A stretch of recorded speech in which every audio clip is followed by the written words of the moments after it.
हरिः ओम्। ओम नमो भगवते शिवानंदाय। ओम नमो भगवते चिदानंदाय। ओम नमो भगवते कृष्णानंदाय। ओम नमो भगवते अखंडानंदाय। ओम नमो भगवते वासुदेवाय। श्री राम रामेति रामेति रमे रामे मनोरमे सहस्रनाम तत्तुल्यं राम नाम वरानने। श्री राम रामेति रामेति रमे रामे मनोरमे सहस्रनाम तत्तुल्यं राम नाम वरानने। श्री राम रामेति रामेति रमे रामे मनोरमे सहस्रनाम तत्तुल्यं राम नाम वरानने। आइए हनुमान जी बिराजिए, कथा करूं मति अनुसार। प्रेम सहित गादी धरूं, पधारिए पवन कुमार सियावर रामचंद्र की जय।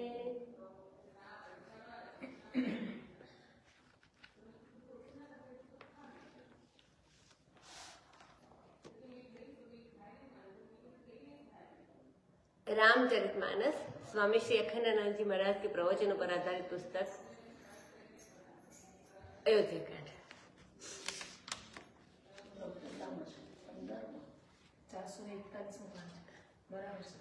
कल हमने देखा कि वो भरत जी को भक्ति रस की सिद्धि प्राप्त हो गई, ऐसा भरद्वाज मुनि ने बताया था। अभी आगे देखते हैं कि क्या बताते हैं। नव विदु विमल तात जसु तोरा, रघुवर किंकर कुमुद चकोरा। उदित सदा अंधई कवहूना, घटिहीन जगन बदिन दिन दूना। कोकति लोक वृति अति करिहि, प्रभु प्रताप रवि छबिहि हरिहि।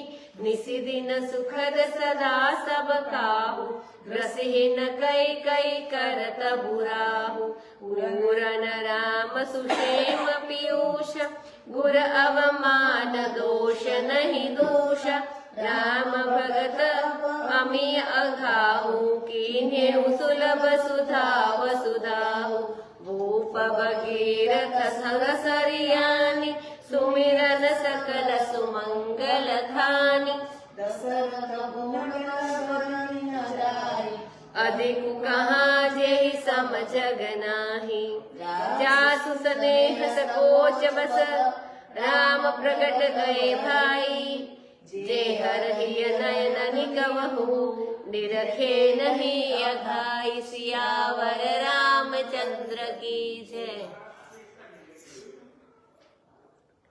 अब एक विलक्षण वर्णन, अभी भरत जी का विलक्षण वर्णन प्रारंभ करते हैं। ऐसा वर्णन करते हैं जैसा राम यश का वर्णन बालकांड के प्रारंभ में सब करते हैं, तो ऐसा अभी भरत जी के यश का वर्णन अयोध्या कांड में करते हैं। बालकांड में राम जी का किया था, अभी अयोध्या कांड में भरत जी के यश का वर्णन करते हैं। क्योंकि अयोध्या कांड को गोस्वामी तुलसीदास जी ने भरत चरित्र कहा है, तो भरत चरित्र का नेम ये भरत चरित्र है और आदर के साथ इसका श्रवण करते हैं। यह जो भरत जी का यश है वो बड़ा विलक्षण है। बोले कैसा है तो कि नव विदु विमल तात जसु तोरा। हे भरत जी, तुम्हारा जो यश है वह विमल माने शुद्ध विशुद्ध और नवीन चंद्रमा के समान है। हर रोज नया चंद्रमा ऐसा है। चंद्रमा में मैल लगी हुई है, मलिनता है और वह पुराना है। मुख्य जो चंद्रमा है हमारा वो पुराना है, लेकिन जो भरत जी के यश का चंद्रमा है वो पुराना और आकाश में रहने वाला नहीं है, यह तो धरती में रहने वाला, लोगों के कान में, लोगों के हृदय में निवास करने वाला एक नया चंद्रमा यश अभी जो मिला है वो तो सृष्टि में अपने यश का एक नया चंद्रमा बन गया भरत जी के यश का चंद्रमा। तो यह नव निर्माण भरत तुमने कर दिया। नव निर्माण में क्या क्या नवीनता है तो आगे बताते हैं। यह जो यश चंद्र है, भरत जी के यश का चंद्र है, इसमें तो मतलब ये जो चंद्रमा है इसमें तो जड़ कुमुद पोइना या तो कमल जो जल में रहते हैं और चकोर जो पक्षी होते हैं, जो नभचर है पक्षी है, वे प्रेम करते हैं। लेकिन तुम्हारे यश के चंद्रमा से तो कौन प्रेम करते हैं? रघुवर किंकर रूप कुमुद और चकोर प्रेम करते हैं। किंकर माने सेवक, तो रघुवर के जो भक्त सेवक जो लोग हैं वैसे कुमुद और चकोर प्रेम दोनों करते हैं। जो आकाश में उड़ते हैं वो कौन से है? चकोर के समान सिद्ध पुरुष है। और जो आग भी खा सके वे ऐसे तुम्हारे यश के चकोर है। और जो कुमुद है जो पानी में डूबे रहते हैं और विषयी है, रसीले है, वे भी तुम्हारे यश से प्रेम करते हैं। माने विरक्त और गृहस्थ, भोगी और योगी, तो दोनों प्रकार के जो भगवत भक्त है वे तुम्हारे इस यश के कुमुद और चकोर है। माने कुमुद तो विषय गृह से बताया और चकोर माने वो उड़ता हुआ सिद्ध योगी बताया। तो दोनों प्रकार के भक्त तुम्हारे यश के प्रेमी है। तो माने पापी पुण्यमा, पापी और पुण्यात्मा ये सब दुनियादार लोग नहीं, रघुवर किंकर, रघुवर के जो सेवक है वही तुम्हारे यश के कुमुद और चकोर है। तो विलक्षणता क्या है कि चंद्रमा तो कभी उगता है और कभी अस्त भी हो जाता है, लेकिन यह तुम्हारा जो यश चंद्र है यह सदा उदित रहता है, हमेशा बना रहता है। उदित सदा अंतई कबहुना, यह दिन में अथवा अमावस्या के दिन या कृष्ण पक्ष के दिन में भी कभी अस्त नहीं होता है। यश चंद्र है तो ये भरत जी का यश है, वह सदा उदित है, कभी अस्त नहीं होता है। घट ही न जग न भरदी न दिन दूना, चंद्रमा तो घट जाता है, लेकिन यह जो तुम्हारा यश है ये जगत रूपी आकाश में दिन दिन बढ़ता रहता है। पहले पहले रामचरित्र जितना था इतना विस्तार हुआ, मर्त्य लोक में, पाताल लोक में और स्वर्ग लोक में, सर्वत्र शतकोटि विस्तार जो रामायण है वह दिनों दिन बढ़ता गया। नए नए रामायण बनते गए, सब कवि लोग और कवित्व को सार्थक करते गए। मतलब रामायण बहुत लोगों ने लिखी है, तो इसके बारे में बताते हैं। कोक तिलोक प्रीति अति करे, कहते हैं कि चंद्रमा से कोक चक्रवाक और चक्रवाकी प्रेम करते हैं, लेकिन तुम्हारे यश से तो तीनों लोग प्रेम करेगा। तीनों लोग तुम्हारे यश का कोक है। एक बात और, जब सूर्योदय होता है तो चंद्रमा बिल्कुल निस्तेज हो जाता है और उसकी छवि मतलब समाप्त हो जाती है। जब सूर्योदय होता है तो चंद्रमा नहीं दिखता है ज्यादा, परंतु यहाँ दिखता तो है लेकिन निस्तेज हो जाता है। परंतु यहाँ प्रभु राम प्रताप रूप रवि तुम्हारे छवि का हरण नहीं करेगा। दूसरे तरीके से भी बताया कि रामचंद्र भी वो भानुकुल के सूर्य है, तो लेकिन वो तुम्हारे छवि का हरण नहीं करेगा, पर वो बना रहेगा चंद्र तुम्हारा। तुलना की दृष्टि से देखो, सरखामणी करते हैं तो क्योंकि चंद्रमा की छवि को तो सूर्य हरण कर लेता है, लेकिन भरत जी का जो यश चंद्र है उनकी छवि को सूर्य हरण नहीं कर सकता है, मतलब बनी रहती है उनकी यश। लेकिन यहाँ सूर्य के रूप में रामचंद्र के प्रताप का भी वर्णन किया गया है, रघुकुल के है तो राम के प्रताप में तुम्हारा यश चंद्र डूब नहीं जाता है। लक्ष्मण जी भी बड़े तेजस्वी है और भगवान रामचंद्र जी के बड़े प्रेमी है, लेकिन लक्ष्मण जी का यश चंद्र राम के प्रताप रूपी सूर्य के सामने डूब गया है। क्यों? क्योंकि लक्ष्मण जी ने अपने को रामचंद्र से अलग कभी समझा ही नहीं, अलग कभी रखा ही नहीं। तो रामचंद्र का यश ही लक्ष्मण का यश है। तो रामचंद्र के यश रूपी झंडे के लिए लक्ष्मण जी डंडे बन गए, वही पताके लेके चलते हैं आगे। तो अपना कुछ वजूद रखा ही नहीं लक्ष्मण जी ने, जो है वो रामचंद्र है, तो उससे अलग नहीं रहे। लेकिन भरत जी का जो यश चंद्र है वह सूर्य से अलग चमकता है। और जैसे पुष्पवंतौ, एक ही साथ आकाश में सूर्य और चंद्रमा दोनों ही उदित हुए और सूर्य के तेज में जो प्रखरता होवे और चंद्रमा के तेज में प्रखरता न होवे, ज्यादा तीव्र नहीं होता, उग्र नहीं होता, ऐसे भरत जी के यश का चंद्रमा है। मतलब वह प्रभु प्रताप रवि से छविहीन नहीं होता है लेकिन इतना बिल्कुल शून्य नहीं हो जाता है। वो निस दिन सुखद सदा सब काहू, आकाश का चंद्रमा रात रात में तो सुखद होता है, लेकिन दिन में किसी के लिए सुखद नहीं होता है। लेकिन भरत जी का यश चाहे दिन में पढ़ो सुनो, चाहे रात में पढ़ो, वह सदा सुख देने वाला है। ग्रसे ही न कई कई करत बराहु, कई कई की जो करतूत है, जो करनी है, वह राहु है। माने राहु ग्रहण के दिन चंद्रमा को ग्रस लेता है, चंद्रमा को राहु ग्रस लेता है। लेकिन ये जो भरत जी का यश है इसको कैकेयी के कर्तव्य रूप राहु ने ग्रसा नहीं, मतलब जो कैकेयी चाहती थी वैसा हुआ नहीं, जो राहु था वो उससे ग्रसा नहीं, अपने आप को बना रखा है रामचंद्र भरत जी ने। देखो यह राहु जो ग्रह है यह ग्रह दशा अयोध्या में आई, मतलब वो उनको वन गमन भेजना पड़ा राम जी को, अयोध्या दशरथ जी मर गए और अभी भरत जी को राज्य देने की बात हो रही, तो ये ग्रह दशा आई अयोध्या में और यह 2 वरदान के रूप में प्रकट हुई। लेकिन रामचंद्र जी के लिए जो वरदान मांगा गया कि 14 वर्ष के लिए वन में जाए, तो उसको तो ग्रह दशा लग गई, मानी वो गए। लेकिन यह वरदान जो मांगा गया कि भरत राजा हो जाए, तो यह ग्रह दशा भरत पर नहीं लगी, क्योंकि भरत राज्य स्वीकार नहीं किया है। तो भगवान पर ग्रह दशा लग जाए तो लग जाए, लेकिन भगवान के भक्त पर कभी ग्रह दशा नहीं लगती है। और भरत जी तो राम के परम भक्त है, परम प्रिय है। ग्रस ही न कई कर्तव्य राहु, कई के कर्तव्य रूप राम ने करनी जो थी उसकी, तो राहु ने यह कर्तव्य नहीं है, करतूत है, कारस्तान बोलते हैं, जो कुकर्म बोलते हैं इसको, तो यह करनी है कई की बड़ा बुरा काम है, यही राहु है। लेकिन यह भरत के यश को कलंकित नहीं कर सका, क्योंकि उनको राज्य स्वीकार नहीं किया है और अभी दर्शन के लिए आए हैं। यदि भरत राजा हो जाते ना, तब यह कलंक लग जाता कि इनकी भी इसमें जो कई करने की इसमें साठगांठ थी, लेकिन वे राजा नहीं हुए, यह कलंक भरत को नहीं लगा। पूर्ण राम सुपैम पीयूषा, बोले भाई चंद्रमा में तो अमृत रहता है और यह भरत जी के यश में क्या अमृत है, तो ऐसे ऐरा गैरा अमृत नहीं है। क्षीर सागर के मंथन से जो पैदा हुए वो अमृत नहीं है, यह विष बंधु नहीं है, मतलब इसके साथ अमृत होता है तो वो विष बंधु नहीं है। यह वारुणी बंधु भी नहीं है, क्योंकि इसके साथ वो शराब भी निकली थी, तो वो बंधु भी नहीं है। तो अब क्या है कि श्री रामचंद्र जी के प्रीति के प्रति सच्चे प्रेम का अमृत है। यह नहीं कि प्रयोजनवश प्रेमी बन जाए, कुछ चाहिए तो प्रेमी बन गए, कुछ हो गया काम तो भूल गए, ऐसा नहीं। प्रयोजनवश प्रेमी बन जाए, प्रयोजनवश आश्रित बन जाए, प्रयोजनवश शरणागत बन जाए, अपना प्रयोजन पूर्ण होते ही यह प्रेम नहीं, सच्चा प्रेम होता है। सच्चा प्रेम है भरत जी का, तो रामचंद्र के प्रति, और वह अमृत प्रेम है।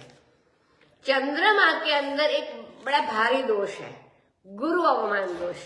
तो क्या है कि उन्होंने बृहस्पति का बड़ा भारी तिरस्कार किया।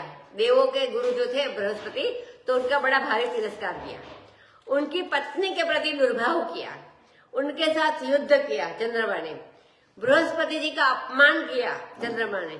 लेकिन भरत जी को कहते हैं कि तुम्हारा जो यश चंद्र है, यह गुरु के प्रति अपमान का भाव नहीं रखता है। गुरु तो अभी तो राम जी है, वशिष्ठ जी है, बहुत सारे गुरु है, लेकिन कभी अपमान का भाव नहीं रखते, हमेशा सत्कार का भाव रखता है। तो यह अमृत प्राप्त करके राम के भक्त अघा जाए, माने परितृप्त हो जाए, संतुष्ट हो जाए। जैसे चंद्रमा अपने अमृत वर्षों से लोगों, चंद्रमा की जो अपनी अमृत वर्षों से लोगों को तृप्त करता है, वैसे राम भक्तों को तृप्त करने के लिए, राम भक्त को तृप्त करने के लिए आपका यह जो यशस चंद्र है वह अमृत की वर्षा करता है। किन्हीं वो सुलभ सुधा वसुधा हो, इसने धरती पर इस प्रेम सुधा की सुलभ कर दिया, प्रेम सुधा को, प्रेम अमृत को। तो इसके बाद तुलना करके बताते हैं कि आपके वंश में पहले राजा भगीरथ हुए, दशरथ हुए, बड़े यशस्वी हुए दोनों राजा, लेकिन उनसे भी तुम बहुत आगे बढ़ गए। क्यों? बोलते हैं कि भूप भगीरथ सुरसरियाणी, राजा भगीरथ जी ने गंगा जी को लाने का बड़ा भारी काम किया, भारी पुरुषार्थ किया। जिस गंगा जी के स्मरण मात्र से सब लोग सुमंगल की खान हो जाते हैं, वह गंगा जी सुमंगल की खानी है और स्मरण मात्र से सबका मंगल करती है। तो ऐसे भगीरथ ऐसे हुए तुम्हारे पूर्वज, जो तुम्हारे सूर्यकुल में, रघुवंश में, रघुकुल में। और दशरथ कैसे हुए? तो उनके गुणगान का तो कोई वर्णन ही नहीं कर सकता, उनसे अधिक तो कोई होगा ही कहाँ, उनकी तो बराबरी का ही भी मिलना मुश्किल है। तो उनके स्नेह और संकोच बस तो स्वयं रामचंद्र आकर प्रकट हुए, भगवान रामचंद्र प्रकट हुए उनके घर। तो उसको, जिसको हर माने में शंकर जी महाराज अपने हृदय के नेत्रों से कभी भी अघा कर्माणी परितृप्त होकर नहीं देख पाए रामचंद्र जी को, ऐसे रामचंद्र तुम्हारे कुल में जो दशरथ राजा थे उनके घर में प्रकट हुए हैं। तो थोड़ी थोड़ी देर के लिए शंकर भगवान ध्यान लगता है, तब उसके हृदय की आंख से रामचंद्र का दर्शन मिल जाता है। और यह तुम्हारे पिता का काम था कि वो राम जी भगवान को ले आए। सबसे बड़ा काम तुम्हारे पिता ने किया और भागीरथ राजा गंगा जी को ले आए। लेकिन बाबा भरत जी को कहते हैं, मुनि तुमने जो काम किया है वह तो गंगा जी को लाने से भी बढ़कर है और रामचंद्र जी को प्रकट करने से भी बढ़कर है, उनसे भी बड़ा तुम्हारा काम है। तो बहुत वर्णन करते हैं, प्रशस्ति करते हैं। कीरति विदु तुम कीन अनूप, जहाँ बस राम प्रेम मृग रूप, तात गलानि करहु जिय जाए, डरहु दरिद्र ही पार सुपाए। सुनहु भरत हम झूठ न कहि, उदासीन तापस बन रहे, सब साधन कर सुफल सुहावा, लखन राम सिय दरसन पावा। तेहि फल कर फल दरस तुम्हारा, सहित पयाग सुभाग हमारा। भरत धन्य तुम जसु जगु जयऊ, कहियस प्रेम मगन मुनि भयऊ। सुनि मुनि बचन सभासद हर्षे, साधु सराहि सुमन सुरवर्षे। धन्य धन्य धुनि गगन पयाग, सुनि सुनि भरतु मगन अनुराग। पुलक गात हिय राम सिय, सजन सरोरुहने, करि प्रणाम मुनि मंडलि, बोले गद गद बैन सियावर रामचंद्र की जय। अब भरद्वाज ने कहते हैं कि गंगा जी से भी बढ़कर और रामचंद्र से के प्रागट्य से भी बढ़कर भरत तुमने एक अनुपम यश का चंद्रमा स्थापित कर दिया। जिस यश के चंद्रमा में मृग रूप से राम प्रेम निवास करता है, जैसे चंद्रमा में लांछन होता है, इसी प्रकार रामचंद्र जी का प्रेम तुम्हारे यश चंद्र की धवलता में लांछन के समान सांवरा सांवरा मालूम पड़ता है। रामचंद्र जी सांवरे है तो तुम अपने हृदय में ग्लानि से जो जल रहे हो, यह बिल्कुल व्यर्थ है। देखो, पारस मणि किसी को मिल जाए और फिर वह दरिद्र हस्ता से डरे, तो यह डरना बिल्कुल व्यर्थ है। मतलब राम जी पारस मणि है, इससे भी ज्यादा है भरत जी के लिए। तो इसी प्रकार तुमको राम प्रेम मिल गया, रामचंद्र तुमसे इतना प्रेम करे और रामचंद्र के लिए तुम्हारे हृदय में इतना प्रेम हो और तुम जो पूर्ण राम प्रेम उपयूषा हो। सुनहु लखन भला भरत सरीसा, विधि प्रपंच मह सुना नदीसा। ऐसे जो तुम व्यर्थ में डर रहे हो। भरत सुनो, मुनि कहते हैं कि हम कोई भाट नहीं है, हम कोई चारण लोग झूठी तारीफ करते, प्रशंसा करते तो बोलते हैं कि हम कोई भाट नहीं है, हम झूठी तारीफ किसी की भी नहीं करते हैं। जो भाट लोग होते हैं, कवि कोविद लोग होते हैं, वो बंदी जन भी होते हैं, वो चारण होते हैं, तो वे झूठी तारीफ करते हैं राजा की। तो हम महात्मा लोग हैं, तो सुन लो भरत, हम कभी झूठ नहीं बोलते, क्योंकि हमें तो तुमसे कुछ लेना देना है नहीं। आप तो दर्शन के लिए आए, वैसे तो जाते नहीं वो लोग, कुछ अपेक्षा भी नहीं होती इनसे, तो हमें तो कुछ लेना देना ही है। उदासीन तापस बन रहे, हम उदासीन हैं, शत्रु मित्र मध्यस्थ के भाव से तो हम ऊपर उठे हैं, तो सबसे ऊपर बैठे हैं और तपस्वी है, और हम लोग वन में रहते हैं। तो गांव में रहकर तुम्हारी कोई प्रजा, तुम्हारे कोई नीचे नहीं है, मतलब हम आपके कोई उसमें नहीं है, तो हम झूठ बोलकर तुम्हारी तारीफ क्यों करें। तो सच्ची सच्ची बात तुमसे हम कहते हैं कि तुम ऐसे अच्छे हो। इसका मतलब है कि तुम हमारी बात को अर्थवाद, मतलब वार्तालाप मत समझ लेना कि यह प्रशंसा मात्र है। झूठ न कही का अर्थ अर्थवाद नहीं समझ लेना। सब साधन कर सुफल सुहावा, जितने साधन है उन सब का जो सुंदर से सुंदर फल है, सुहाना फल है, अत्यंत सुंदर फल है, वह मैंने पा लिया है। जो मुनि महाराज कहते हैं वो क्या है कि राम सीता और लक्ष्मण का दर्शन मुझे मिल गया है, क्योंकि वो मिलके गए थे, तो वो मिला हमको। और यह राम भगवान का जो दर्शन है वह सबसे बढ़िया है। तो श्रीमद् भागवत में भी ऐसे कई प्रसंग है जिसमें पहले होता है भगवान का दर्शन। तो राजा पृथु के सामने भी पहले भगवान प्रकट होते हैं, दर्शन देते हैं, उसके बाद सनक आदि मुनि आते हैं, ऋषि आते हैं। तो भगवान चाले जाते हैं तब ये लोग आते हैं, सनक आदि ऋषि मुनि। तो वहां पृथु कहते हैं कि महाराज, हमको जो भगवान का दर्शन हुआ था उसका यह फल है कि आप सरी के संत का हमको दर्शन प्राप्त हुआ। ऋषि का, भरत मुनि का मुझे दर्शन हुआ, भरत जी का दर्शन हुआ, तो रामचंद्र के दर्शन रूपी फल का भी यह फल है तुम्हारा दर्शन। यह प्रयाग सहित हम लोगों का बड़ा भारी सौभाग्य है। धन्य हो भरत, तुम धन्य हो, तुमने अपने यश से जगत को जीत लिया। ऐसा कहकर भरद्वाज मुनि प्रेम मग्न हो गए और मुनि का वचन सुनकर सब के सब सभासद हर्षित हो गए और साधु साधु कहकर देवता लोग पुष्पों की सुमन की वर्षा कर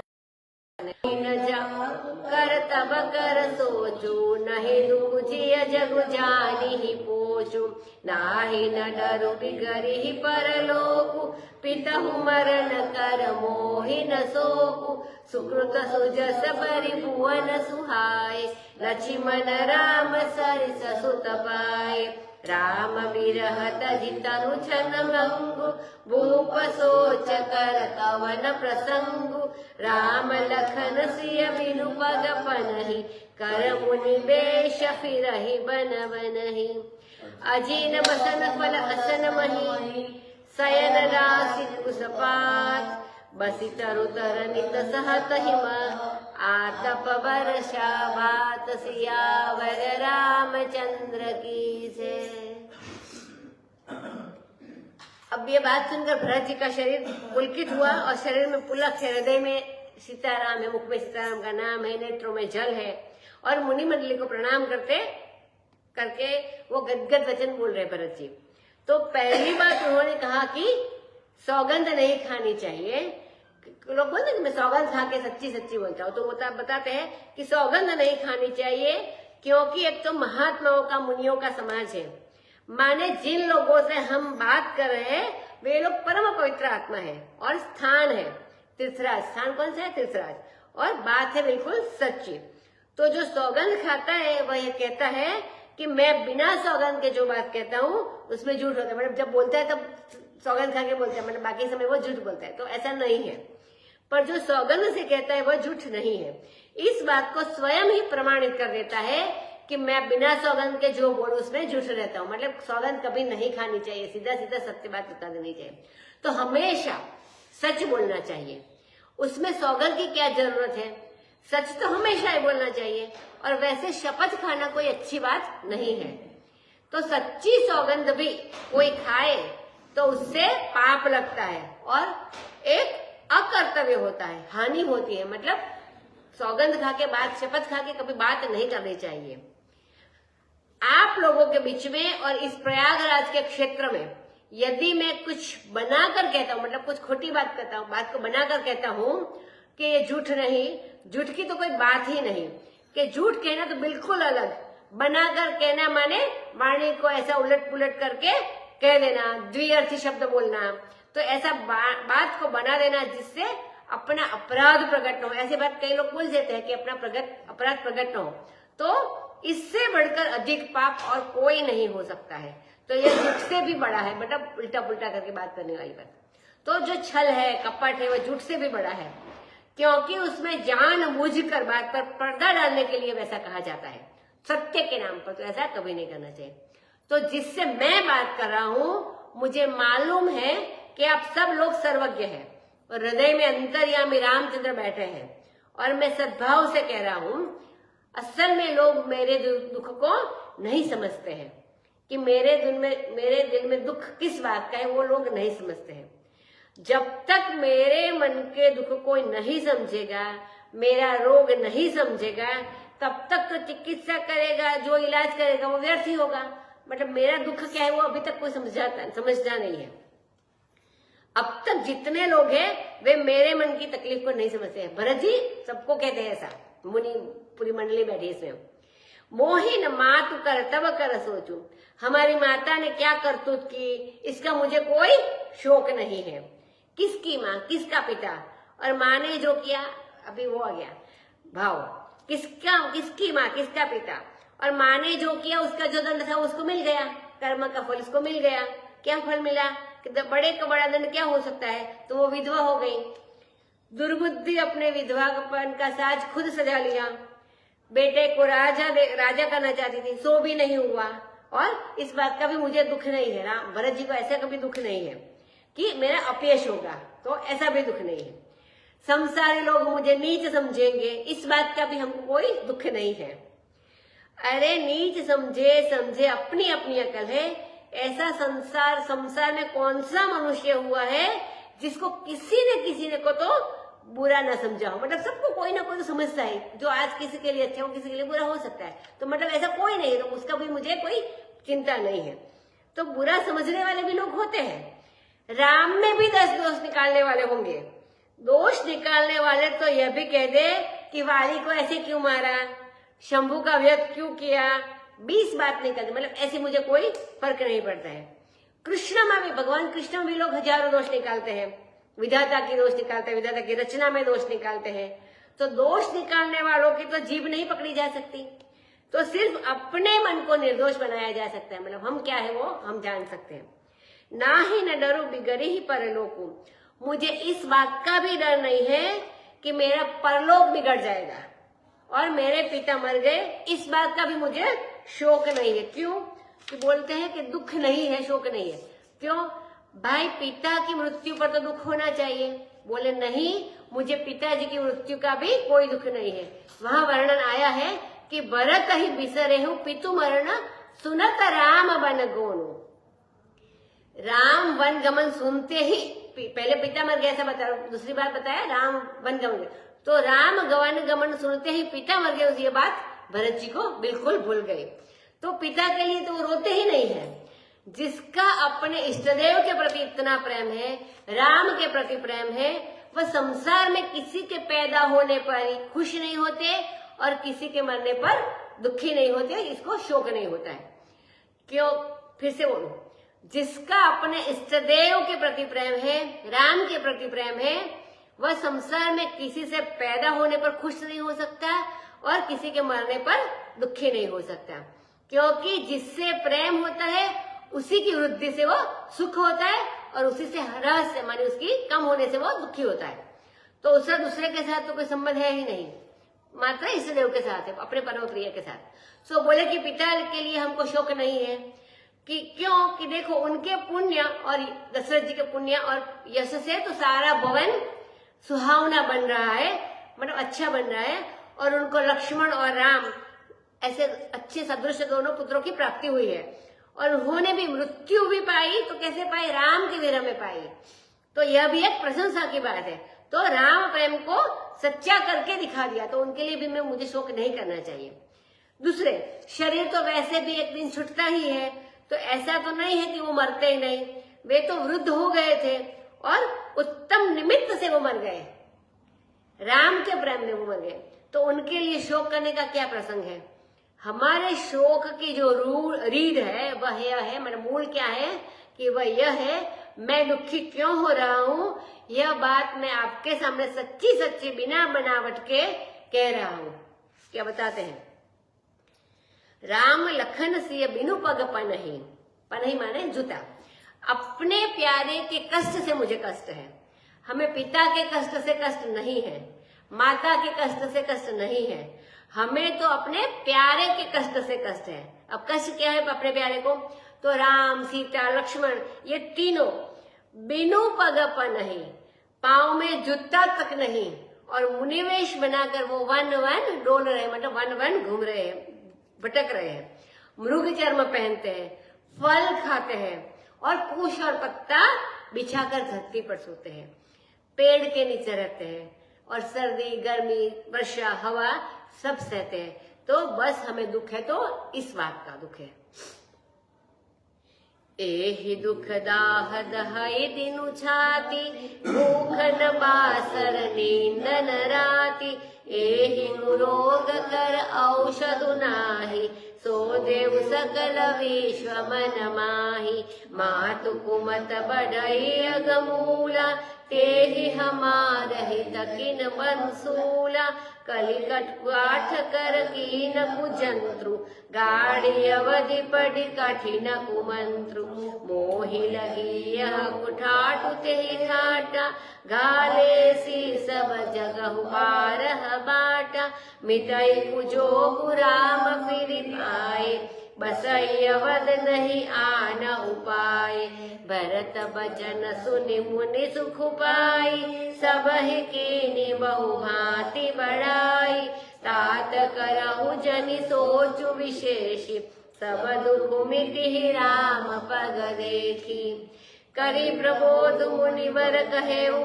अतिथि प्रेम प्रिय होहु। कंद मूल फल फूल हम देहि लेहु करि छोहु। सियावर रामचंद्र की जय। अब श्री भरत जी कहते हैं कि दिनों दिन हमारी छाती इस दुखदा से ढह रही है, जो आगे बात बताई, इस जल रही है। दिन में हमें भूख नहीं लगती है और रात में नींद नहीं आती। इस कुरोग की कोई औषधि नहीं है। मैंने संपूर्ण विश्व अपने मन में ढूंढ ढूंढ कर देख लिया, लेकिन इसकी कोई औषधि नहीं है। माता की जो कुमत है वह पाप मूल बढ़ई बन गई। बढ़ई मानी जो कारपेंटर होता है, जो लकड़ी का काम करते हैं, उसको बढ़ई बोलते हैं। तो माता की जो कुमति थी वो पाप मूल बढ़ई बन गई। मतलब वो जो कारपेंटर जैसे कुछ काटते देता है वैसे बन गए। बढ़ई उसको कहते हैं जो लकड़ी का काम करता है, कुदार सुथार। संस्कृत में इसके लिए भारतीय शब्द है। तो विश्वकर्मा जो होता है वो देवताओं के बढ़ई बोलते हैं कि वो उस दिन होता भी है, अमावस्या के दिन वो लोग नहीं काम करते तो विश्वकर्मा होते हैं। तो उसने हमारे हित का बसुला बना दिया। बसुला मानी लकड़ी, जो लकड़ी सिर्फ औजार बनाने के लिए काम आती है, जलाने के लिए काम आती है, जो इमारती काम के लिए नहीं आती, इस लकड़ी को बोलते हैं बसुला। तो उसने हमारे हित का बसुला बना दिया। बसुला उस औजार को कहते हैं जिसके बड़े लोग लकड़ी जिसके बड़े लोग छिलते हैं, और बसीला बसुला वासिया भी बोलते हैं। उसने क्या किया कि कलयुग रूपी जो कुकाठ है, बसुला माने वो औजार, सॉरी मैं आगे बताया, तो उसने हमारे हित का बसुला बना दिया। बसुला माने लकड़ी छिलने का जो औजार होता है, गुजराती में रंदो बोलते हैं, इसको बसुला बोलते हैं।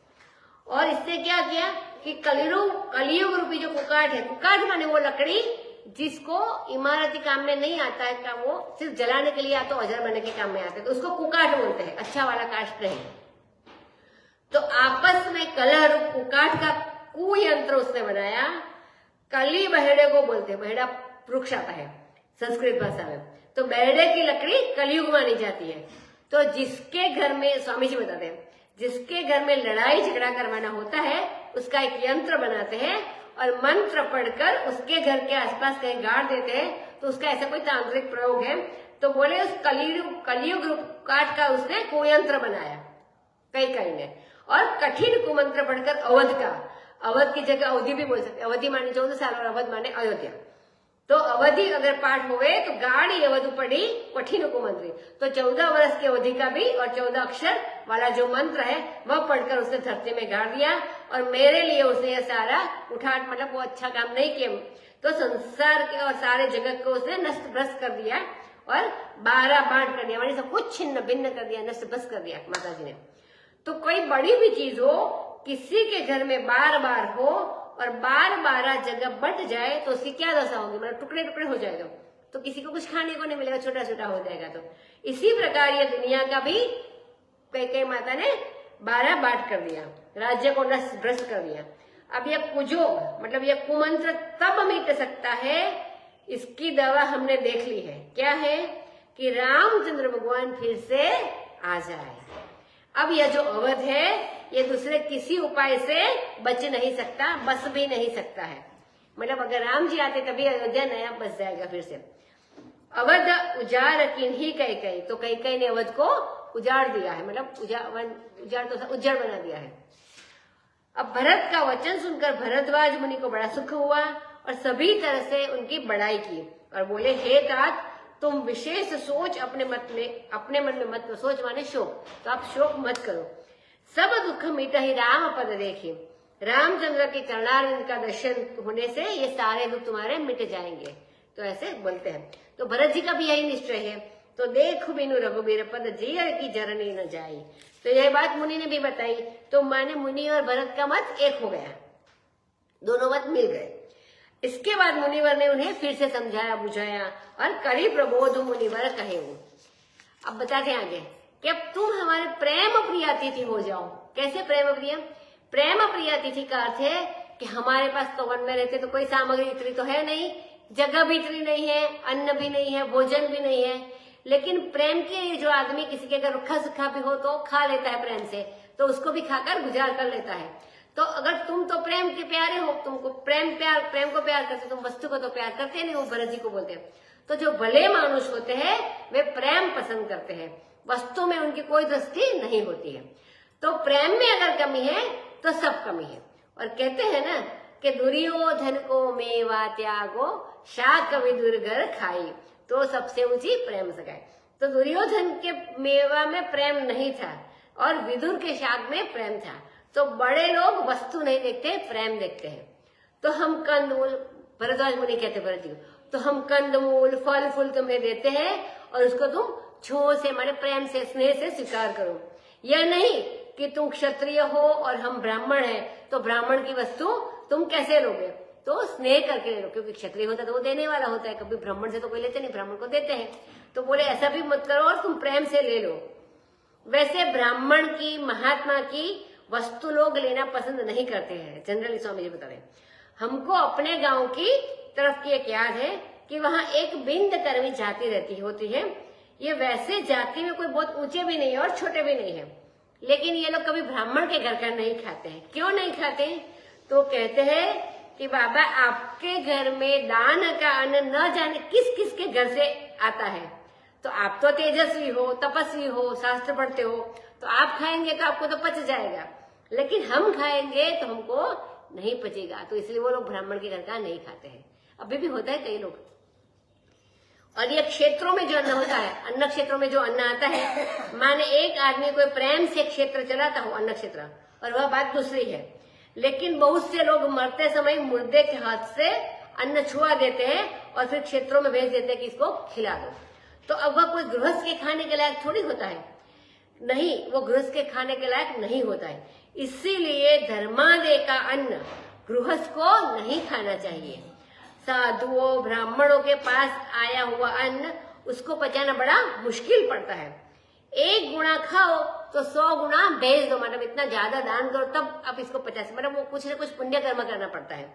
वह पचता नहीं, रोग हो जाता है। तो करीब रहो दो, लेकिन तुम अभी प्रेम से खाओ, क्योंकि ये मेरा तो कंदमूल फल ही है, ज्यादा नहीं है। सुनी मुनि बचन भरत हे सोचो, भयउ को अवसर कठिन संकोचो, जानी गरोई गुर गिरा बहोरी, चरण बंदी बोले कर चोरी, सिर धरि आय सुकरिय तुम्हारा, बरम धरम यहुनाथ हमारा, भरत बचन मुनि बर मन भाई, सुचि सेवक शिष्य निकट बोलाए, चाहिए कीनी भरत पहुनाई, कंद मूल फल आनहु जाय, भले ही नाथ कहि तिन सिर नाय, प्रमुदित निज निज काज सिधाय, मुनि ही सोच पाहुन बड़ देवता, पूजा जस देवता, सुनिधि सिद्धि जनि अनिमादिक आई, आय सुहोई सो करहि गोसाई, राम विरह व्याकुल भरतु, सानुज सहित समाज, पहुनाई करिहरहु श्रम, कहा मुदित मुनिराज, सियावर रामचंद्र की जय। अब भरत जी की तो बात हो गई। अब मुनि की बात सुनकर भरत के हृदय में बड़ा संकोच हुआ, क्योंकि यह एक तो कुअवसर है, मतलब अच्छा प्रसंग नहीं है, हम सब लोग दुखी है, दूसरे महात्मा के घर का अन्न भोजन करना यह बड़े संकोच की बात है, खुद राजा भी है, क्षत्रिय भी है। तो फिर उन्होंने विचार किया कि हमको क्या करना चाहिए, इसके संबंध में बताते आगे। जानी गरोई गुरु गिरा भी हुई, मतलब अपने धर्म और कर्तव्य की ओर देखना दूसरी बात है, और गुरु आज्ञा गरी ऐसी, मान ली गुरु की आज्ञा महत्वनी है। ये भरद्वाज मुनि तो गुरु तरीके हैं, उनकी वाणी बड़ी है, शास्त्र से भी बड़ी है, तो गुरु की वाणी वेदवाणी से भी बड़ी होती, मतलब गुरु कहे सो करना ही चाहिए। एक बार गुरु की आज्ञा से कोई काम हो सकता है, और अपने अभिमान से अगर कोई पुण्य भी करे तो उसका पाप बन जाता है, मतलब गुरु की आज्ञा से हो जाता है। अभिमान, मैं करता हूँ, अहंकार का, तो अभिमान पुण्य को भी पाप बना देता है। और गुरु की आज्ञा पाप को भी पुण्य बना देती है। वो अगर कुछ निषेध है तो भी वो गुरु की आज्ञा है तो पुण्य हो जाता है, क्योंकि वो अभिमान को मिटाने वाली होती है। तो उन्होंने चरण वंदना की और हाथ जोड़कर बोले कि महाराज आपका जो आदेश है उसको शिरोधार्य करना ही चाहिए हमें। भरत जी समझ गए कि हमारे सैनिक और पुरवासी, मतलब पूरे नगरवासी, स्त्री पुरुष रास्ते में चलते चलते थक गए हैं, रामचंद्र के विरह में बड़े दुखी भी है। भरद्वाज मुनि चाहते हैं कि इनको थोड़ा आराम विराम मिले, थोड़ा विश्राम मिले, ये सब समझते हैं भरत जी। तो बोले महाराज ये हमारा परम धर्म है, आप जो कहेंगे वो हम करेंगे। अब भरत जी की बात तो मुनिवर के मन में भा गई, मतलब अच्छी लगी, और उन्होंने फिर क्या कहा, सूची सेवक का शिखर निकट बुलाए। देखो महात्माओं के पास भी शिष्य और सेवक दोनों प्रकार के होते हैं, एक सूची और एक असूची। सूची माने आगे भी आया था कि सूची सेवक माने, सूची तो जो ईमानदार होता है उसको सूची बोलते हैं, तो सूची माने जो ईमानदार होते हैं, सच्चे प्रेमी होते हैं। तो सूची माने ईमानदार और पवित्र अच्छे सच्चे आज्ञाकारी शिष्यों को उन्होंने पास बुलाया। बात यह थी कि इतनी बड़ी तो बारात है, इतने बड़ा पूरा गांव शहर था, तो इतनी बड़ी तो बारात और सबके खाने के लिए कहाँ आश्रम में इतनी सामग्री इकट्ठी हुए। तो बोले भरत की पहुनाई अब करनी चाहिए, मतलब स्वागत सत्कार करना चाहिए, अच्छे से अतिथि सत्कार करना चाहिए। तो कंद मूल फल सब लेकर यहाँ पर आओ। अब सब बोले भले महाराज, पर इतने सेवक और इतने शिष्य कहाँ होंगे। सेवक शिष्य का मतलब है कि भरद्वाज जी के जो गृहस्थ शिष्य प्रयागराज में थे, वो गृहस्थ भी होंगे, तो प्रयागराज में रहते तो गृहस्थी लोग भी दर्शन के लिए आते थे। तो उनके जो गृहस्थ शिष्य प्रयागराज में थे उनको भी आज्ञा दी कि तुम लोग खाने पीने का बंदोबस्त करो, और जो विरक्त शिष्य थे उनको भी आज्ञा, अपने पास जो रहते उसको विरक्त शिष्य बोलते हैं। तो सेवक शिष्य दोनों कहने का अभिप्राय यही है, एक तो विरक्त शिष्य जो ऋषि मुनि के पास रहते हैं, और एक शिष्य जो घर गृहस्थ में रहते थे। तो बोले इनकी पहुनाई करनी चाहिए, मतलब आदर सत्कार करना चाहिए।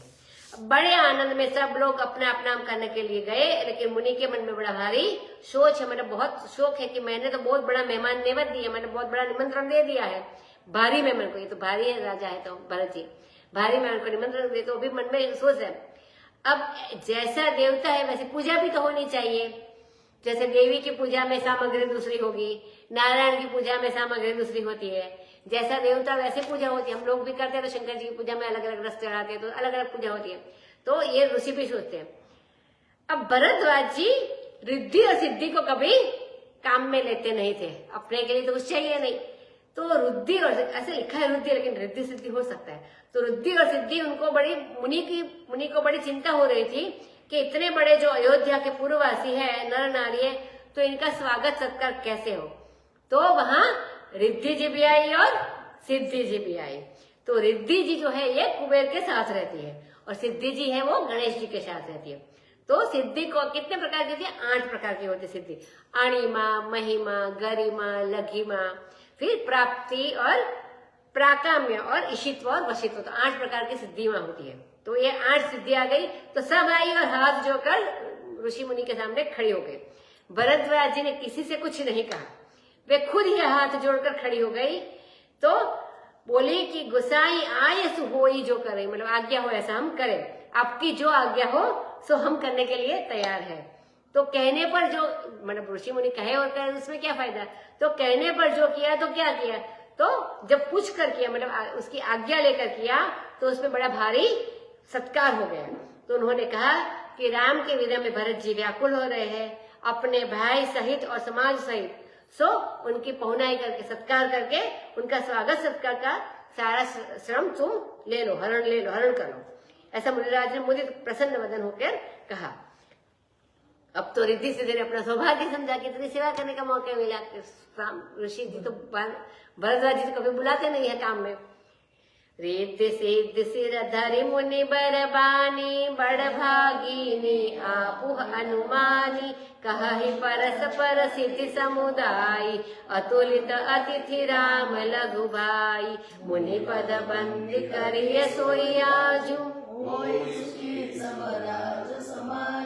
अस कहे रचे रुचिर गृह नाना, जेहि बिलोगी बिलखाहि विमाना, भोग विभूति भूरि भरि राखे, देखत जी नहीं अमर अभिलाष, दासी दास साधु सब बलिने, जोगवत रहई मन ही मनु दीने, सब समाज सज सिद्धि पल माही, जे सुख सुरपुर सपने हुनाही, प्रथम ही बास दिए सबके, सुंदर सुखत जथा रुचि जेहि, बहुरी सपरिजन भरत कहू, ऋषियस आय सुदीन, विधि विस्मय दायक विभव, मुनिवर तप बल कीन, सियावर रामचंद्र की जय।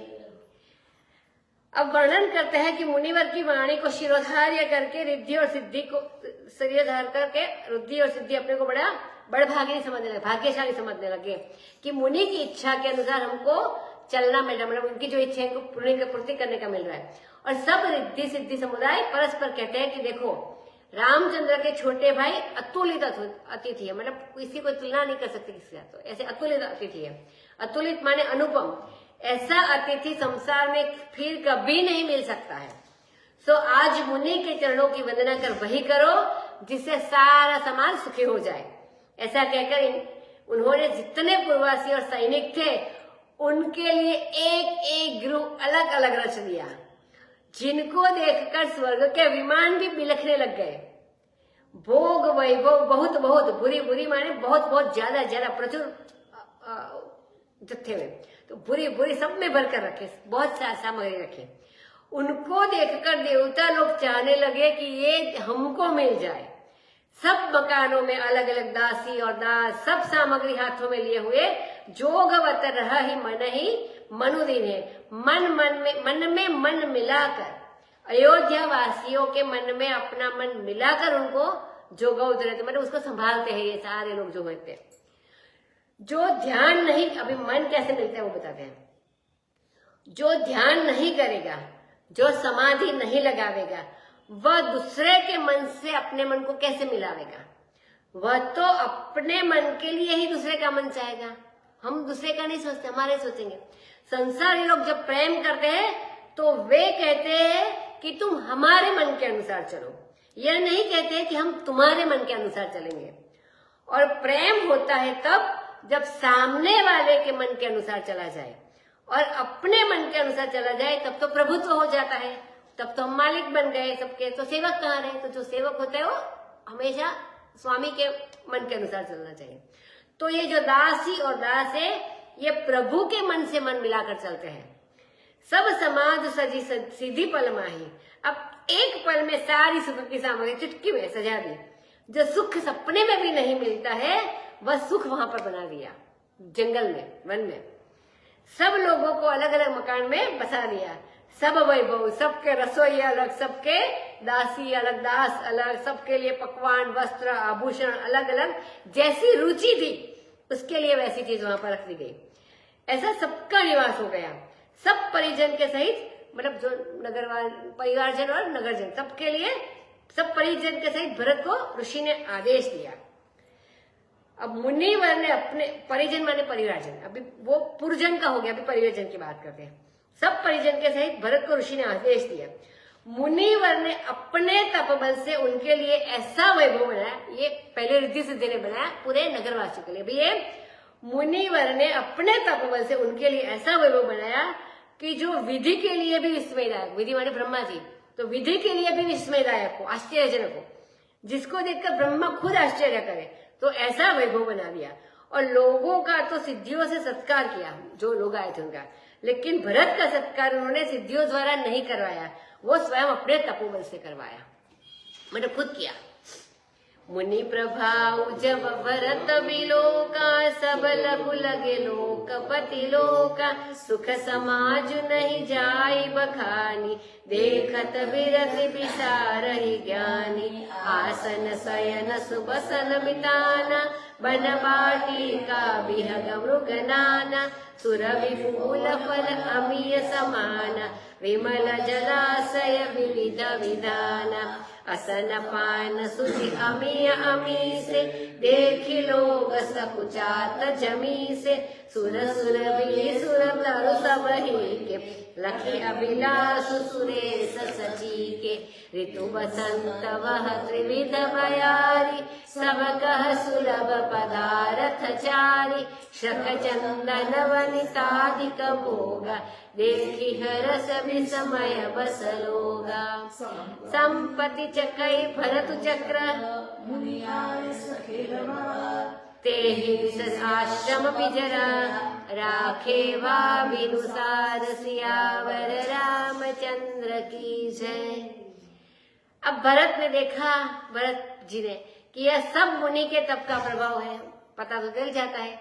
तो उनको लोकपतियों के लोग लघु लगने लगे, मतलब छोटे लगने लगे, और ऐसा सुख समाज था जिसका वर्णन नहीं किया जा सकता। इतना मुनिराज ने जो वैभव किया है वो देखत बीरत विसार ही ज्ञानी, इस वैभव को देखकर ज्ञानी भी अपना वैराग्य छोड़ दे, इतना वैभव था। बोले क्या रखा है वैराग्य में, इसका मजा लो, ऐसा ज्ञानियों के भी मन में आ जाए, इतना वैभव था। ऐसा आसन, शरण, सज्जा, सुंदर वस्त्र, चंदोवे माने चंदरवा जो लगाते मंडप, एक एक के रहने के लिए जो अलग अलग व्यवस्था था, अलग अलग वन था, वाटिका थी, विहंग मतलब पक्षी, नाना प्रकार के मृग, सुगंधित फूल, फल, अमृत के समान सब बैठे थे। सबके पास विमल जलाशय, नाना प्रकार के, विविध प्रकार के, और उनके भोजन के लिए, पीने के लिए पवित्र अमृत के समान जल था। कितना किया। आसन पान सूचि अमी अमी से, अमी माने पानी, जल, तो अमी माने जल, अमी से माने बिल्कुल अमृत सरीखा, अमी अमृत सरीखा जल। संस्कृत कोश में अमृत शब्द का जल का वाचक होता है, अमृत शब्द जल का वाचक होता है। यह भी कैसा कि बिल्कुल अमृत सरीखा जल। पयः कीलालम अमृतम जीवनम भुवनम वनम। तो और लोग जो बड़े संयमी हैं, यमी है, जिस नियम का पालन करते हैं, यमी है, सत्य मतलब यत सत्य अस्तेय अहिंसा आदि का जो पालन करने वाले हैं, ऐसे जो लोग हैं ये देखकर सब कुछ जाते हैं, मन संकुचा जाते हैं कि अरे बाबा ऐसे भोग कहाँ हमारे सामने रख दिया। इतने बार भी संतोष नहीं हुआ तो भरद्वाज जी ने सबके सामने एक एक कामधेनु भेज दी और एक एक सबके मकान में एक एक कल्पवृक्ष बना दिया। जो चाहो मांगो, इससे भी अगर आपको संतोष नहीं होता तो जो चाहे वो इच्छा करो मिल जाएगा। अब यह देखकर तो शची मानी इंद्र की पत्नी, शची और इंद्र के मन में भी अभिलाषा होने लगी कि हमारे स्वर्ग में भी ऐसा तो नहीं है। मतलब ऋषि मुनि की कितनी ताकत होती है, शक्ति होती है, सिद्धि भी कितनी होती है। तो बसंत ऋतु भी आ गई, शीतल मंद सुगंध वायु चलने लगी, और पैसा चाहो तो पैसा लो, भोग चाहो तो भोग लो, कोई यज्ञ करना चाहे तो यज्ञ करे, सत्संग करना चाहे तो सत्संग करे, वह सब पदार्थ सुलभ होगा। मतलब जो चाहे वो कर सकते हो, जो सोचो मन में कोई इच्छा हो तो वो भी हो सकता है। यहाँ तक कि फूल माला, श्रक माने फूल, तो फूल माला चंदन सबके लिए स्त्री की व्यवस्था भी हो गई, सब कुछ हो गया। श्रक चंदन वनितादि का भोगा, लोग तो देखकर जो भोगी है वो तो बहुत खुश हो जाए, और जो दूसरे लोग वो आश्चर्य करे, जो भोगी होते हैं उसको अच्छा लगता है। अब भरत की दशा हुई कैसी कि वाल्मीकि रामायण में इसका इतने विस्तार से वर्णन किया हुआ है कि बहुत से लोग ऐसे निकले, वो जो थे इसमें महाभारत जी के समय में, जो कहते थे कि अब कौन रामचंद्र को ढूंढने के लिए जाए चित्रकूट में, और कौन लौटेगा अयोध्या, इतना सारा यहाँ पर है, तो अब तो हम जिंदगी भर यहीं रह जाएंगे। ऐसा कितने भी लोग ऐसे भी थे। रामचंद्र का वियोग भी उनको भूल गया। जब आए थे तब तो वो जंगल था, वन था, और सब देखो यहाँ देखने लगे वहां कहाँ। परंतु भरत की इसमें क्या दशा थी कि भरत का वर्णन करते हैं कितना वैराग्य है भरत के, इतना सबको देखकर भी। संपत्ति चक्कई भरत चक्का, मतलब चक्रवार और चक्रवाक और चक्रवाकी जो होते हैं वे रात में बेचारे अलग अलग रहते हैं। मतलब चंद्रमा का उदय होते हैं तो अलग अलग हो जाते, दिन में साथ में रहते हैं, तो और हमेशा रात को दिन में रात में एक दूसरे के लिए रोते रहते, वियोगी रहते हैं, और दिन में उनका मिलन होता है। तो भरत मुनि की दशा ऐसी है, संपत्ति चक्कई भरत चक्र, माने दोनों अलग अलग है। तो मुनि आये सुखेलवार, अगर कोई खिलाड़ी आदमी हो और चकवी और चकवा को अलग न होने दे, एक पिंजरे में बंद कर दे, मतलब चंद्रमा का उदय के समय एक पिंजरे में दोनों को बंद कर दे कि रात में हम तुम लोगों को साथ में ही रखेंगे और भोग भोगो। लेकिन जो रात आई तो दोनों मुंह फेर कर बैठ गए, न चक्रवाकी की ओर देखे और न चक्रवाकी चक्रवाक की ओर देखे, और दोनों ने रोना शुरू कर दिया। तो यह क्या हुआ कि जो खिलाड़ी का खेल था उसने उसको पिंजरे में रख दिया। तो ऐसे मुनि ने किया वो भरत जी के लिए, लेकिन वो तो खुद संपत्ति से बिल्कुल अलग है, उसको कोई है ही नहीं कुछ। इसी प्रकार ये संपत्ति और भरत, मतलब संपत्ति चक्का ही है और भरत चकवा है, और ये मुनि का आदेश तो खिलवाड़ है, इनके लिए गेम रमत है। सो उस रात में आश्रम के पिंजरा में दोनों एक साथ रहे, परंतु न संपत्ति भरत से मिली और न भरत संपत्ति से मिले। मतलब बिनुसार हो गया। आगे देखा था कि वो थोड़ा सुबह हो गई ज्यादा, तो प्रातः काल जिसको बोलते थोड़ा अंधेरा होते है, थोड़ा उजाला होते, गुजराती में बड़ भाषा के मायने। तो बिनुसार हो गया, हमारे प्रातः काल हो गया।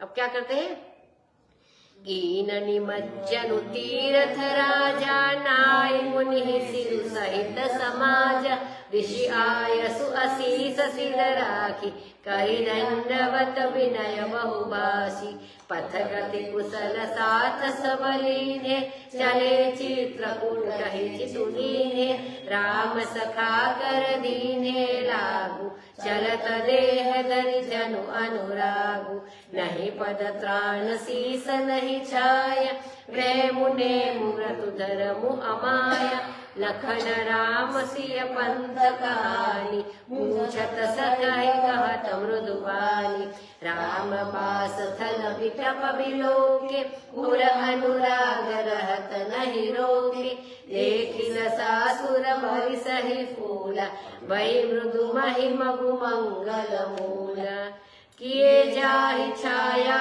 जलद सुखद बहै बरबात तस मगु भयो न राम कह जस बाबर कहि जात सियावर रामचंद्र की जय। अब प्रातः उठकर भरत जी ने तीर्थराज में स्नान किया, मानो संपत्ति में रहने का प्रायश्चित किया, क्योंकि रहना नहीं चाहते थे लेकिन आदेश था तो रहे थे वहां पर। तो तीर्थराज में स्नान किया, मानो संपत्ति में रहने का प्रायश्चित ही किया। ऐसे जाकर तीर्थराज में स्नान किया और फिर आकर भरद्वाज जी को नमस्कार किया अपने समाज सहित, क्योंकि सब लोगों में पहुनाई वहां पर ग्रहण की थी, तो वहां से आदर सत्कार स्वीकार किया था, तो सबको प्रणाम किया। अब तो जो लोग रहना चाह रहे थे वहां, उन्होंने देखा कि वहां तो छप्पर की कुटिया है, मतलब बाम्बू की बांस की कुटिया हो गई है, और उसमें भरद्वाज मुनि रहती है। न महल है, न कल्प वृक्ष है, न कामधेनु है, न श्रक चंदन वाले, तब जो भोग थे सारे वैभव अलोप हो गए। तो वहां तो खाने पीने की भी कोई सामग्री नहीं है, वह तो एक जादू का मानो खेल था। तो सहित समाज उन्होंने नमस्कार किया और ऋषि का आदेश और आशीर्वाद अपने सिर पर रखकर बहुत विनय की बात कह करके फिर उसको दंडवत प्रणाम किया। और जो लोग रास्ता की गति को समझने में चतुर थे, उन लोगों को भी साथ लिया चित्रकूट जाने के लिए। अब भरत जी का चित्त भी चित्रकूट में पहुंच गया है, मतलब मन से तो वो पहुंच गए हैं। अब चित्त चेत ही चित्रकूट ही चलू, तो गोस्वामी तुलसीदास ने वर्णन किया है कि अरे मोरे मेरे मन अब चेत जा, अब चलो उस चित्रकूट पर। अब भरत जी का शरीर तो शिथिल हो गया है, राम सखा जो निषाद है उसी का सहारा लेकर चलते हैं, पांव में छाला भी पड़ गया है, थक भी गए हैं, पैदल चलना पड़ रहा है राजकुमार को।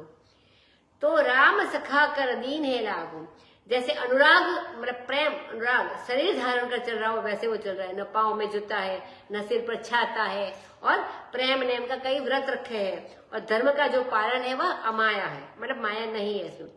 माने जहाँ धर्म में माया आई, जहाँ धर्म में छल आया, जहाँ धर्म में कपट आया कि हम ऐसा करेंगे तो ऐसा मिलेगा, तो ऐसा पाने के लिए ऐसा धर्म किया जाता है, तो उसमें माया आ जाती है। लेकिन ये तो अमाया है, सिर्फ भगवान के लिए करते हैं।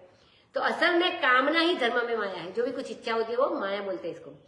सो बस राम लक्ष्मण सीता मार्ग में कैसे गए, और सखा निषाद राज से पूछते हैं और मृदुवाणी से उससे बातचीत करते रहते हैं। जहां जहां रामचंद्र ने वास किया था वे वृक्ष देखे, हृदय में अनुराग रोकने से भी नहीं रुकता है। उनकी दशा देखकर देवता लोग फूलों की वर्षा कर रहे हैं। उनके लिए पृथ्वी कोमल बन गई, भरत जी के लिए मानो मंगल की मूल हो, रास्ता भी मांगलिक बन गया। असल में रामचंद्र जी के लिए जो चलता है, अपने इष्टदेव की प्राप्ति के लिए जो चलता है, तो उसके लिए मार्ग भी मंगल मूल बन जाता है। अब भरत जी जब चलते हैं तो बादल ऊपर छाया करते हुए चलते हैं, तो बादल हो जाता है, सूर्य ने ढंक जाता है तो छाया हो जाता है, तो बादल ऊपर छाया करके चलते हैं। छाते की जगह ऊपर बादल आ गए, और सुखद बहोई बरबाद, मतलब शीतल मंद सुगंध वायु बहने लगी। ऐसा मार्ग रामचंद्र के लिए नहीं हुआ था जैसा भरत के लिए हुआ, क्योंकि रामचंद्र जी में तो ईश्वर बुद्धि है, खुद ईश्वर है। तो तो सब सह सकते हैं, लेकिन भरत तो बड़े सुकुमार कोमल भक्त है भगवान के। तो भगवान के प्रेमी को जब सुख दिया जाता है तब भगवान को सुख होता है। यह बात आगे भी आने वाली है कि भगवान प्रसन्न कब होते हैं। तो अपने अपराध से भगवान नाराज नहीं होते हैं, लेकिन उनके भक्त का कोई अपराध करता है तब भगवान नाराज होते हैं। तो अपनी सेवा से प्रसन्न नहीं होते हैं, भक्त की सेवा से प्रसन्न होते हैं। मतलब भगवान के भक्तों की भी सेवा करनी चाहिए, यह बात अपने आप ही निकल जाती है। जड़ चेतन मग जीव घनेरे, जे चितये प्रभु जिन प्रभु हेरे, ते सब भये परम पद जोगु, भरत दरस मेटा भव रोगु। यह बड़ी बात भरत कही नाही, सुमिरत जिनहि राम मन माही। बारक राम कहत जग बेउ, होत तरन तारन नर देव। भरतु राम प्रिय पुनि लघु भ्राता, कसन होई मगु मंगल दाता। तीर्थ साधु मुनि बर कस कहहि, भरत ही निरखि हर्षु लियहि। देखि प्रभाव सुरेश ही सोचु, जगु बल बले पोच कहु पोचु। गुरसन कहे करिय प्रभु सोई, राम ही भरत ही बेटन होई। राम संकोचि प्रेम बस, भरत सब प्रेम पयोधि। बनी बात बेगरन चहती, करिय जतनु छरु सोधि। सियावर रामचंद्र की जय। अब जड़ चेतन जगह जीव घनेरे। देखो रास्ते में बहुत सारे जीव है, चलते हैं तो, और कोई जड़ रूप में पेड़ पौधे के रूप में होता है, और कोई चैतन्य माने कीड़ा मकोड़ा पशु पक्षी और मनुष्य के रूप में भी होता है। लेकिन इनमें से प्रभु रामचंद्र जी ने जिनको देखा और जिन्होंने प्रभु को देखा, मतलब जिन्होंने भगवान को देखा वे तो चेतन है। हम है तो देख सकते चेतन है, तो जिन्होंने भगवान को देखा वे तो चेतन है, और जिन्हें प्रभु को देखा मतलब जो देख नहीं सकते पेड़ पौधे, तो उन्होंने रामचंद्र को देखा, तो रामचंद्र ने देखा। तो जो देख नहीं सकते थे उनको प्रभु ने देखा, और जो चेतन थे उन्होंने प्रभु को देखा। तो सब भय परम पद जोगु, सब जो सारे थे वो जीव चेतन जड़ चेतन सारे परम पद के योग्य ही हो गए हैं। अब क्या हुआ कि परम पद का अधिकार तो दिया रामचंद्र जी ने, लेकिन परम पद दिया किसने? बोले भरत दरस मेटा भव रोगु, मतलब अधिकारी हो गए। जब रामचंद्र जी का दर्शन हुआ या तो रामचंद्र जी ने उनको देखा तो ये अधिकारी बन गए परम पद के। लेकिन भरत दरस मेटा भव रोगु, अंतःकरण शुद्धि दी रामचंद्र ने और तत्व ज्ञान दे दिया भरत जी ने, तो उनका भवरोग मतलब आवागमन ही मिट गया। तो भगवान के दर्शन से अंतःकरण की शुद्धि हुई, और संत के दर्शन भरत के दर्शन से सबको परम पद की प्राप्ति हो गई। तो यह हुआ। अब भरत के लिए कोई बड़ी बात नहीं है, क्योंकि रामचंद्र जी अपने मन में उनका ही स्मरण करते हैं। सुमिरत जिनहि राम मन मोहि, रामचंद्र अपने मन में भरत जी का ही ध्यान करते रहते हैं। बारिक नाम बकहत जग जेऊ, जो एक बार भी नाम लेता है जगत में वह भी मनुष्य तरन तारण हो जाता है, मतलब खुद भी तर जाता है और दूसरों को भी तार देता है। तो यह राम जी के नाम की महिमा है। और वह राम जी जिसका स्मरण करते हैं उसकी महिमा तो फिर कहना ही क्या है। जो राम के नाम से इतना होता है, वो अब राम खुद भरत जी का ध्यान करते हैं। तो एक तो रामचंद्र जी के वो प्यारे हैं भरत जी, और दूसरे उनके छोटे भाई भी हैं। तो उनके लिए ये मार्ग मंगलदाता क्यों न हुए, मतलब जो भी है वो तो मग मंगलदाता हो गया। कहने का अभिप्राय यह है कि अगर उस रास्ते से कोई चित्रकूट जाए, जिस रास्ते से रामचंद्र गए, जिस रास्ते से भरत जी गए, तो उसको भी परम मंगल की प्राप्ति हो जाती है। तो वह मार्ग ही मंगलदाता हो गया, मार्ग ही मांगलिक हो गया। तो सिद्ध साधु मुनिवर ऐसा कहते हैं कि यह मार्ग मंगलदाता क्यों न हो जाए। और भरत का दर्शन करके अपने हृदय में बड़ा भारी हर्ष लेते हैं जो रास्ते में आते हैं वो लोग। तो भरत जी का प्रभाव देखकर एक दूसरी कथा सुनाते हैं कि देखिए, बहुत छोटी है, अच्छी है। देखिए प्रभाव सुरेश हूं सोचू। तो अभी ये सारा भरत जी का प्रभाव देखकर बड़ा शौक हुआ इंद्र राजा को। वे तो उघेड़बुन में पड़ गए, मानी असमंजस में पड़ गए, उलझन में पड़ गए, गहन सोच विचार में पड़ गए। क्यों पड़ गए? कि जुग भल भले हूँ पोच कहूँ पोचू। ग्रंथकार कहते हैं कि जो भले मानुष है उसके लिए दुनिया में सब लोग भले मानुष है, लेकिन जो दुनिया में बुरा है उसके लिए दुनिया में सब बुरा ही है। तो अच्छे आदमी को भी यही सोचता है कि ये बुरा है और ये हमारा द्वेषी है। तो अच्छे से अच्छे व्यक्ति के बारे में उसका यही भाव बनता है, मतलब पापी सर्वत्र पापम आशंकते। तो जो पापी होता है वह सब जगह पाप ही की शंका करता है। तो अभी ये इंद्रराज की बात बताते आगे कि अब महाराज वो गए, इंद्रराज गए गुरु के पास, मतलब देवों के गुरु है बृहस्पति, तो गुरु के पास गए और गुरु जी से बोले प्रणाम नहीं किया, कुछ नहीं। गुरु सन कहे वो करिए प्रभु सोई, यह नहीं उचित हो, यह नहीं उचित हो, मतलब ऐसा सीधा बोल ही देते, ऐसा नहीं कि अगर उचित हो तो कीजिए या करना उचित, ऐसा कुछ भी नहीं। यह सलाह दीजिए, ऐसा कुछ भी नहीं। मतलब यह नहीं कि उचित हो तो कीजिए या करना उचित है कि नहीं, इसकी सलाह दीजिए। हुक्म ही झाड़ दिया सिर पर कि आप ऐसा कर दीजिए। तो क्या करिए कि करिए प्रभु सोई। तो यह कोई गुरु से बात करने का ढंग थोड़ी है। तो राम ही भरत ही भेंट न होई। तो महाराज ऐसा कर दो कि राम और भरत की मुलाकात, मतलब भेंट मिले नहीं दोनों। तो गुरु जी की शारदा थोड़ी है कि जाकर जबान पर बैठ जाए और बोले बस राम और भेंट की भरत, राम और भरत की भेंट न हो। तो आप ऐसा कर दीजिए, ऐसा इंद्र ने बोल दिया। तो क्या उचित है, क्या अनुचित है, क्या करना है, क्या नहीं करना है, यह पूछते नहीं है, यह कहते बस ऐसा कर दो। तो इंद्र बोले कैसे, क्यों इसको ऐसा रखते हैं? तो इंद्र बोले कि एक तो राम बड़े संकोची है, दूसरे वे प्रेम के अधीन है, भरत तो प्रेम के समुद्र है। तो अब हम लोगों की बनी बात जो है वो बिगड़ना जाती है। तो करिय जतनु छलु सोधी, मतलब क्या हिम्मत है गुरु वो इंद्र की, कि क्या हिम्मत है। कहते हैं कि कोई ढूंढ कर छल कीजिए प्रभु इनके साथ। अपने गुरु से यह कहना कि महाराज आप छल कपट करो, कितना वो खुद कितने कपटी है। हमारे झूठे मुकदमे में जलकर चलकर गवाही दो, कोई कुचाल बना दो, कोई कपट कर दो, कोई षड्यंत्र कर दो। भले काम के लिए न पूछकर उनको षड्यंत्र के लिए कहना, ये बात बड़ी गलत है। और इसको इसके लिए है कि अगर भरत जी मिल जाएंगे इनको तो ये प्रेम के अधीन है, तो जब वापिस चले जाएंगे तो हमारा जो काम है वो नहीं होगा, इसके लिए इनकी चिंता हो गई। बचन सुनत सुर गुरु मुस्काने, सहस नयन बिनु लोचन जाने। मायापति सेवक सन माया, करई तो उलट परई सुर राया। तब किछु कीन राम रुख जानी, सुनु सुरेश रघुनाथ सुभाऊ। जिन अपराध रिसाही न काऊ, जो अपराध भगत कर करई। राम रोष पावक सो जरई, लोकहु वेद विदित इतिहासा।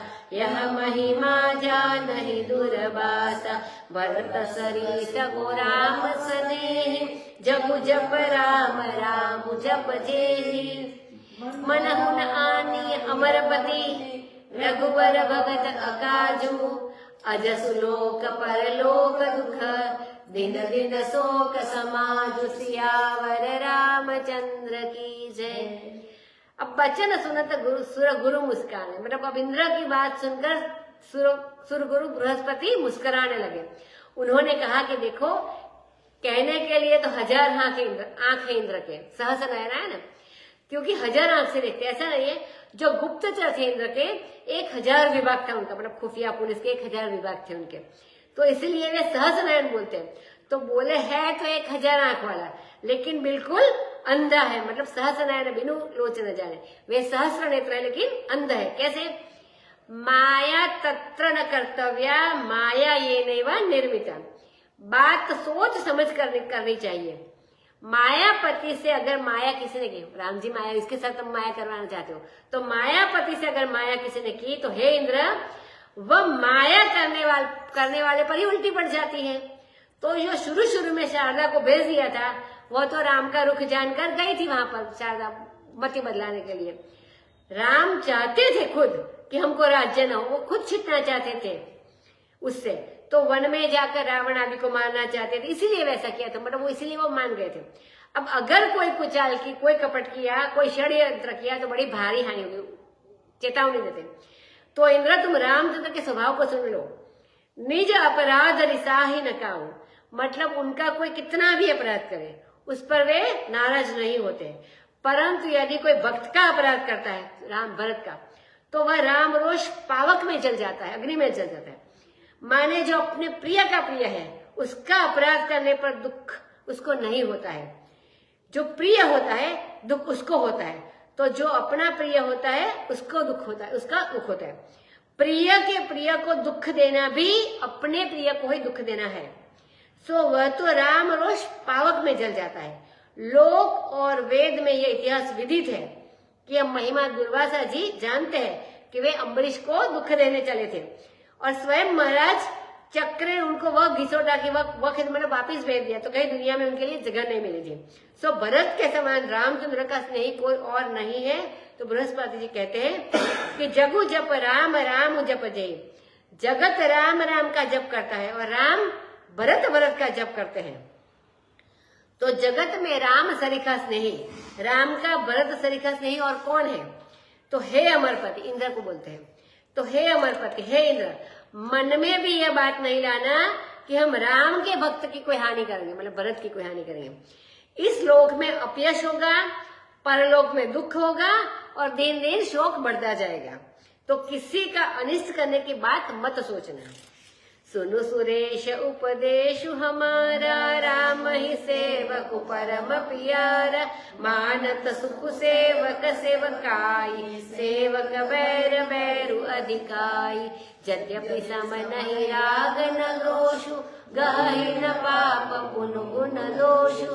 कर्म प्रधान विश्व करि राखा, जो जस करहि सो तस तदपि करहि सम विषम विहारा।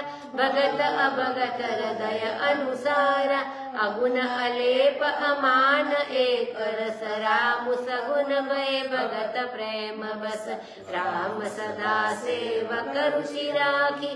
वेद पुराण साधु सुर साखी, अस जिय जानि तजहु कुटिलाई। करहु भरत पद प्रीति सुहाई। राम भगत परहित निरत, पर दुख दुखी दयाल। भगत शिरोमणि भरत ते, जनि नर बहु सुरपाल। सियावर रामचंद्र की जय। तो कहते हैं कि भरद्वाज मुनि इंद्र को कहते हैं, हे इंद्र, तुम हमारा उपदेश सुनो। राम को अपना सेवक परम प्यारा है। वे सेवक के सुख में और सेवक की सेवकाई में सुख मानते हैं। मतलब सेवक सुखी है तो खुद सुखी है, और सेवक की जो सेवा करनी है उसमें वो सुखी है। अगर कोई सेवक की सेवा करे तो इसी में सुख मानते हैं, और सेवक से यदि कोई बैर करे तो इससे अधिक वैर मानते हैं। यद्यपि भगवान राम है, मतलब खुद भगवान सम है, उनको किसी के साथ राग द्वेष नहीं है, भगवान को नहीं होता है। न यद्यपि भगवान सम है, मतलब राम जी, उनको किसी के साथ राग द्वेष नहीं है। न पापी से पाप है, न पुण्यात्मा से पुण्य लेते हैं, न गुणी से गुण लेते हैं, न दोषी से दोष लेते हैं। उनमें कोई कर्म का भाव का संस्कार नहीं पड़ता है। तो निर्मोही क्या बोलते हैं, विरक्त है, वो है। तो यह तो जैसे जिसका अपना कर्म है, यह कर्म प्रधान विश्व बनाकर रखा है, खुद तो कुछ असंग है, निसंग है। तो वो जो जैसा भाव करता है उसको उसी के अनुसार उसके फल की प्राप्ति होती है। जो ये समझता है कि भगवान हमको मार रहे हैं तो भगवान उसको मार देते हैं, और ये जो समझता है कि भगवान हमारी रक्षा करते हैं तो भगवान उसकी रक्षा कर देते हैं। लोग मान और प्यार की परिभाषा भी अपने मन से बना लेते हैं। भगवान तो आपको प्यार ही करते, लेकिन हमको लगता है भगवान मार रहे हैं, हमारी परीक्षा ले रहे हैं। तो कोई समझता है कि भगवान हमको भोग दे तो बड़ा प्यार है, और कोई समझता है कि भगवान हमको त्याग दे तो बड़ा प्यार। तो अलग अलग मन से ही होता है सबके। तो जो भोग चाहता है उसको भगवान त्याग दे तो दुखी हो जाएगा, और जो त्याग चाहता है उसको भगवान भोग दे तो वह भी दुखी हो जाएगा। भगवान यह देखकर कि किसका हित भोग में है और किसका हित त्याग में है, इस बात को देखकर भगवान सबको देते हैं। तो भक्त और अभक्त हृदय के अनुसार ही सुखी दुखी होता है। तो उसमें भगवान का तो कोई दोष नहीं है। वे अगुण है, अलेख है, अमान है, एक रस है। उनके अंदर सत्व रज तम त्रिवेणी नहीं है। उन पर किसी प्रकार रेखा नहीं लगाई जा सकती। स्याही नहीं, मतलब इसको कोई दोष नहीं लगा सकता, स्याही नहीं पोती जा सकती उनके ऊपर कि इन्होंने ये बुरा किया। भगवान पर ऐसा नहीं कर सकते। उनमें देश काल वस्तु का मान नहीं है, एक रस अद्वितीय है। वे तो केवल भक्तों के प्रेमवश होकर ही सगुण हुए हैं, बाकी तो निर्गुण ही है। तो रामचंद्र भगवान सदा अपने सेवक की रुचि रखते हैं, इसमें वेद पुराण साधु और देवता सारे साक्षी है। तो हे इंद्र, ऐसा तुम समझ करके अपने हृदय में जो कुटिलाई है उसका परित्याग कर दो और भरत के चरणों में सच्ची प्रीति करोगे, तब तुम्हारा कल्याण होगा।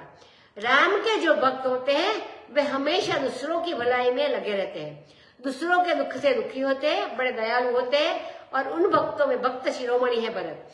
तो उनसे तुम हे भरत, हे इंद्र सुरपाल, तुम डरो मत और इनसे प्रेम करो, इनसे भक्ति करो। अभी श्री राम जय जय राम, श्री राम जय जय राम, श्री राम जय जय राम, श्री राम जय जय राम, श्री राम जय जय राम, श्री राम जय जय राम। कथा विसर्जन होत है, सुनहु वीर हनुमान, राम लखन जानकी सबका करो कल्याण, सियावर रामचंद्र की जय, पवन सुत हनुमान की जय, उमापति महादेव की जय।